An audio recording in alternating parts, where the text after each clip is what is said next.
Hello. Sorry, just sorting out my screen. Hope you've had a good day. I'm actually having to use a different laptop today because earlier on I spilled a whole cup of coffee on my laptop, which is such a nightmare. and It's currently in the airing cupboard. I'm pretty certain that it's not going to be okay. But anyway, that's not what we're here about. We are here to fold some feathers. And so let me just show you what we've got. These gorgeous feathers are just so much fun to make, and they look great just dotted around the house. I sometimes even just tape one to the wall and stuff. But you can lean them on mantelpieces, or even string them together to make a garland, whatever you fancy. So I will be making one of these with you, and all you need is 21 by 21 centimetre squares of paper. Nice and straightforward, and it's really exciting because this is properly origami. We're not using any scissors, we're not using any glue, we're just using one square to make our feather. So let's get started. I'm going to try tilting my screen again today, although I'm not sure how smoothly this is going to work with the other laptop. You can't quite see still, so it's all right. I'll show you like this. What we're going to do is we're going to fold diagonally in half straight away. So we'll fold in half diagonally with pattern side face down, so that when you fold your paper, you are then exposing the pattern like so. Okay, and then unfold. You can make this with other size squares, as always, but I find that this size square just makes a really good sized feather, and it also means that you can add as much detail as possible in it.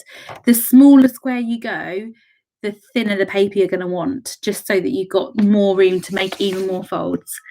So we've literally just done that one diagonal fold, unfolded, and then what we're going to do is fold in line with that center fold. So this edge here is going to fold in line with the diagonal edge fold. So if you've just joined, it'll be really easy to catch up. Literally, we've just folded in half diagonally, and now we folded one edge over and in line with that diagonal fold. Going to do the same again from this side. So this edge here is then going to fold in line with that central fold as well. Like so. So we've got a kite shape basically. That's what we've created. And next what we want to do is fold these corners inwards to match up with where your triangle meets the center fold. So this corner is going to match up with this corner of this triangle here. So I'm going to fold it over. It's like you're folding that bit in half. Like so. So you're imagining that this line here has been kind of cut in half. So you're going from that corner to the center. And then you're going to do the same again on the other side. And this is creating the shape for our feather. Like so. So they match up now, that side in and that side's in. Next up, we're going to invert this fold that we made down the middle of the paper. So that first diagonal fold, we're going to fold it back on itself, so that these two sides then go together like so in half. Okay, nice and straightforward so far, hopefully. And now what we're going to do is create some concertina folds all the way down until we get to about here. Okay, and they're all going to be in line with the edge of your paper at the top here. So first of all, as you can see from the ones that I've made before, my concertina folds are pretty thin. I make them roughly 1/2 centimetre. So let me just start off with the first one, and remember it's going to be in line with that diagonal. So you're folding it over by about 1/2 centimetre, and then turn the paper over and do another diagonal fold in line with the first one, like so. So you're creating a concertina, you turn the paper over again, fold it over. I'm guessing that lots of you have made concertinas before, but there you go. So I've folded that over. I'll do it again. I'll do it up like this so you can see. And every time I'm lining it up so that as close as possible, I'm making the concertina folds the same width as each other.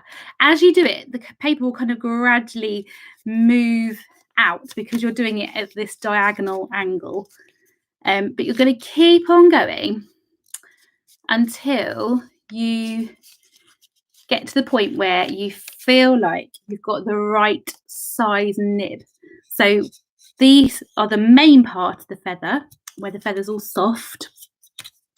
And then what we're going to do is at the bottom down here, that is where the nib part, I think that's what you call it. I don't entirely know I'm not necessarily a feather expert as such. So if you do know what you would call the end bit, I think it's probably a nib, because that's what you would use and call it for a quill.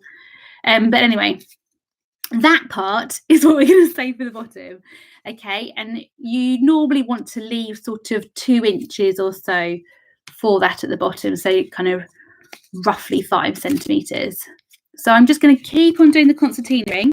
If it gets really bunched up and tricky to do, and the way I'm doing it up and high, you can slightly open it out while you're creating the fold, ready to then fold it again once you've made that fold. So backwards and forwards, backwards and forwards. I'd love to know also where you're going to end up putting your feathers. And please do take photos as always and share with me on social media, or even just drop me a message with your photo. I absolutely love it when I know that you guys have made the mini makes. It brings me great joy. So I'm going to keep on going. I've got down to that section there, and so I want there to be about that amount, about 5 centimeters down the bottom. So I'm just going to do a couple more of those diagonal concertinas. And it does get more and more fiddly the further along you go, which is why I'm now leaning on the table while I do it. Okay, so I've got to that stage now. I've got my concertinas going all the way down here.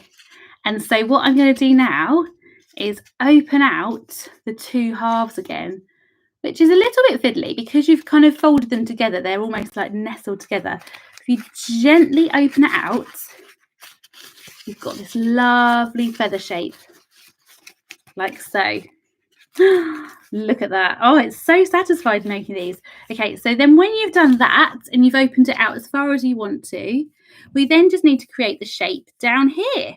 So what we'll do is pinch it together like so, and then fold it back on itself to match up this piece of paper back in line with the center fold, like so, and then on the other side as well. So you do those two separately and you pinch it right down, and that will make you, like so, your nib. And that's it. That is literally how you make a feather. How fun is that? I think you'll probably be making hundreds of them.